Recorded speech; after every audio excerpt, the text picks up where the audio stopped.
네, 반갑습니다. 엠마오 연구소 차성진 목사입니다. 오늘은 지난번에 이어서 가르침에 사라진 한국교회 시리즈를 이어가 보려고 합니다.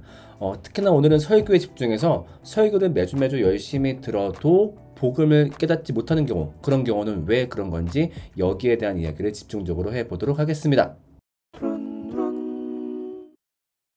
자, 제가 지난 시간에 이런 얘기로 마무리를 했어요. 아니, 가르침이 사라졌다라고 하는데 매번 설교를 듣지 않느냐. 예배 시간에서 가장 비중을 많이 차지하는 게 설교고, 어쨌든 이 설교를 매번 듣는데 왜 가르침이 사라졌다라고 얘기하느냐라고 말을 할 수 있죠. 자, 그런데 저는 어떻게 생각하냐면요. 설교를 열심히 들어도 복음을 모를 수 있다라고 생각을 합니다. 자, 일단 그런 경우는 제하고 얘기할게요. 설교의 수준이 너무 낮은 경우. 안타깝지만 설교자의 어떤 역량이 너무 낮아가지고 당초에 들어도 무슨 말인지 모르겠는 거죠. 아니면은 말하는 게 너무 지루해. 그래가지고 아무리 들어도 무슨 말인지 모르겠어. 이런 경우는 제하도록 할게요. 설교자가 무슨 말인지 알아듣게 설교함에도, 그리고 열심히 잘 들었음에도 복음을 모를 수 있는 경우를 오늘 한번 얘기를 해보려고 합니다. 자, 어떤 설교가 과연 이런 문제를 만들까요? 자, 첫 번째로 생생정보통입니다. 자, 무슨 말이냐면은 어떤 성경 속에 담긴 메시지를 전하기보다는 그냥 어떤 삶에서 유용한, 도움되는 이런 이야기들을 설교 시간에 하는 거죠.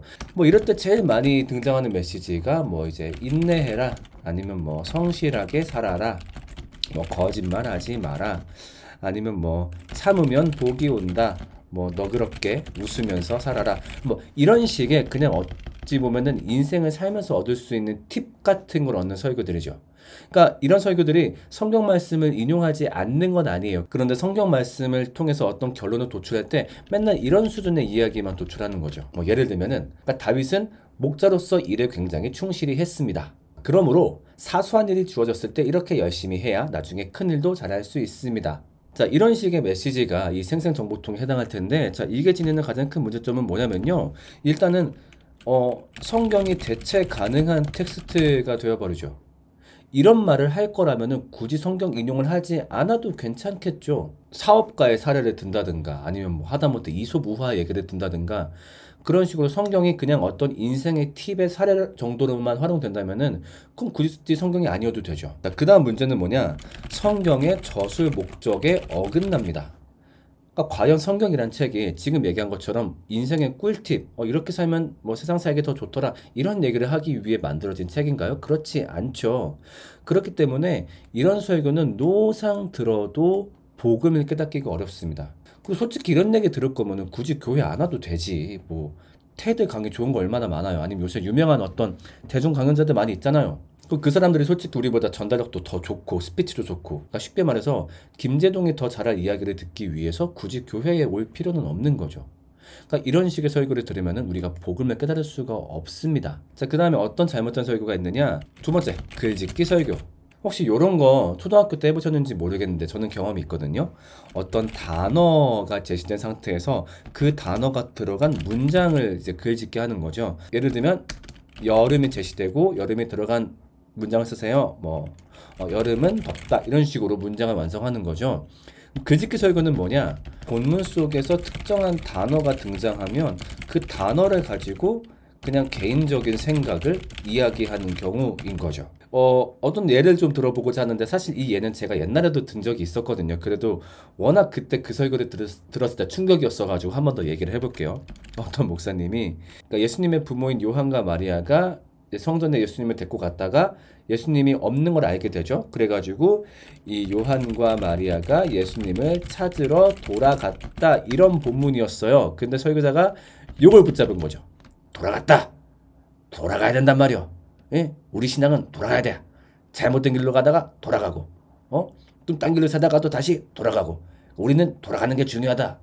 이런 식의 설교를 제가 들은 적이 있어요. 정말로 이 본문이 그렇게 돌아가는 것에 대한 중요성을 말하기 위한 본문일까요? 아니죠. 그냥 이 단어 하나 보고 목사님이 꽂힌 거죠. 아마 어쩌면 그 목사님은 자기가 어떤 설교 영감이 뛰어나다 생각할지 모르겠어요. 이 단어를 보고서 그런 아이디어를 떠올리다니. 근데 이거는 누구나 할 줄 아는 거예요. 교회 5년, 7년, 10년 다녔으면은 그냥 어떤 단어를 구태여 신앙과 연결하라? 아니, 누구든지 그거 솔직히 할 수 있어요. 마이크! 이거! 우리는 마이크가 되어야 된다.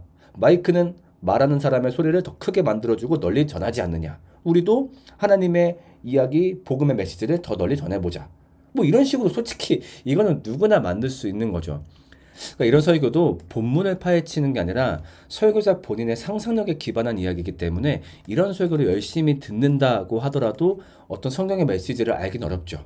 그러니까 성경이 해당 구절뿐만 아니라 그 해당 구절 앞뒤에 있는 문맥 혹은 그 책의 문맥 이런 식으로 큰 관점에서 볼 줄 알아야 되는데 좁은 구절 거기서 단어 하나 여기서 만들어낸 글짓기 이런 설교는 열심히 들어도 복음을 깨닫기가 어렵습니다. 자, 그 다음 안 좋은 설교의 예가 바로 강해 설교인데요. 이거 듣고서 하시는 분들 많을 것 같아요. 왜냐면은 보통은 강해 설교는 모범적인 설교라고 많이들 이야기하거든요. 그러니까 강해 설교를 짧게 설명하자면은 그 말씀의 본문을 골라놓고 이 본문을 상세하게 파헤치는 설교, 그게 바로 강해 설교예요. 그러니까 이 강해 설교가 왜 그 집중을 받게 되었냐면은 그러니까 아까 말했던 것들처럼 설교자들이 그냥 자기 개인의 생각을 이야기하기 위해서 성경을 끌어오는 경우가 많다 보니까 이거는 성경의 이야기가 아니라 목사의 사견이지 않느냐. 그래서 우리 성경 말씀에 집중해보자. 그래서 이제 강해 설교가 주목받기 시작한 거죠. 자, 그런데 이 강해 설교가 문제점이 뭐냐면요. 보통 좁은 본문을 자세히 파헤칩니다. 성경을 한두 절 아니면 길게는 뭐 7절, 10절 정도 골라놓고서 그 성경 부분을 자세히 파헤쳐요. 자, 이런 식으로 파헤치면 문제가 뭐냐면요. 성경 한 권을 떼는데 거의 3년이 걸려요. 그러니까 생각해보자고요. 1년이 52주야. 근데 매주 성경을 거의 한 절, 두 절 분석을 해. 그럼 만약에 두 절 설교한다고 해볼게요. 두 절 하면은 그러면 1년 지나면은 그제서야 한 104절 정도를 분석하겠죠? 104절 정도면은 거의 한 4장 분량밖에 안 되죠. 그래서 실제로 어떤 교회에서는 로마서 한 권 떼는데 5년인가 걸렸다고 하더라고요.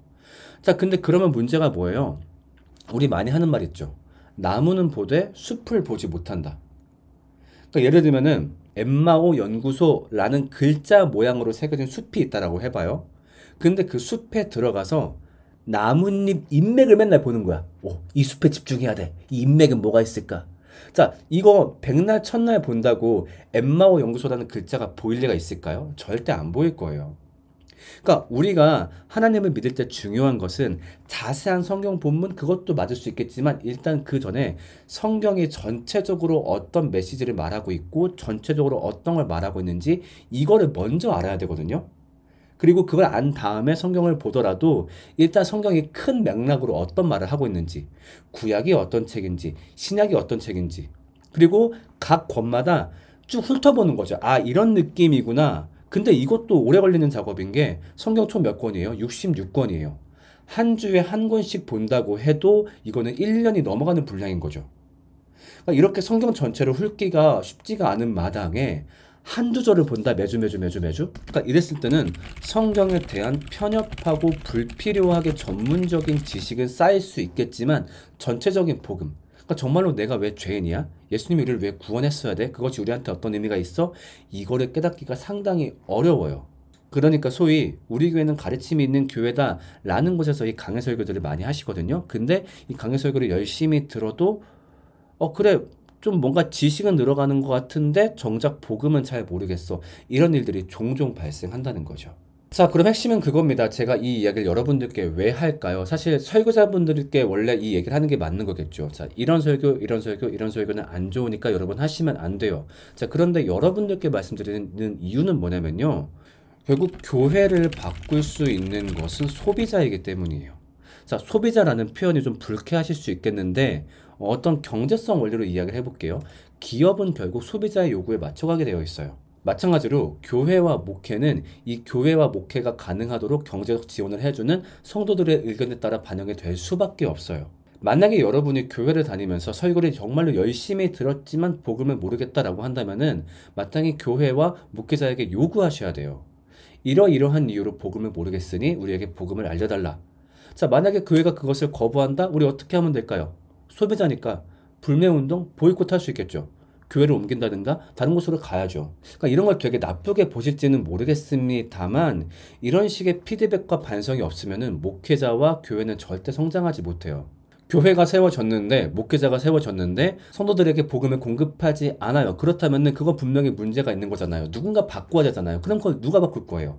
목회자가 스스로 알아채서 그렇게 되면 좋겠지만 그렇게까지 자기 객관화가 잘 되는 사람이 누가 했겠어요? 옆에서 얘기해줘야 돼요. 마땅히 그 권리를 가지고 있는 소비자가 얘기를 해야 돼요. 그러니까 이런 말을 하는 게 미안해요. 원래 목회자가 원래 먼저 잘했어야 될 일인 거죠. 그런데 서로 도와주기 때문에 교회라고 생각을 해요. 그러니까 우리 목사님이 복음을 전달하는 부분에 약하다. 가슴 아픈 말이겠지만 교회 공동체가 그거를 말씀해 줘야죠. 그래서 변화되고 바뀔 수 있게 우리도 도와드려야죠. 그렇게 서로 오고 가는 의견 속에 목회자와 교회가 함께 성장한다면은 그건 꽤 아름다운 그림이 되지 않을까요? 저는 그렇게 생각합니다. 저는 다음 영상으로 오겠습니다. 안녕!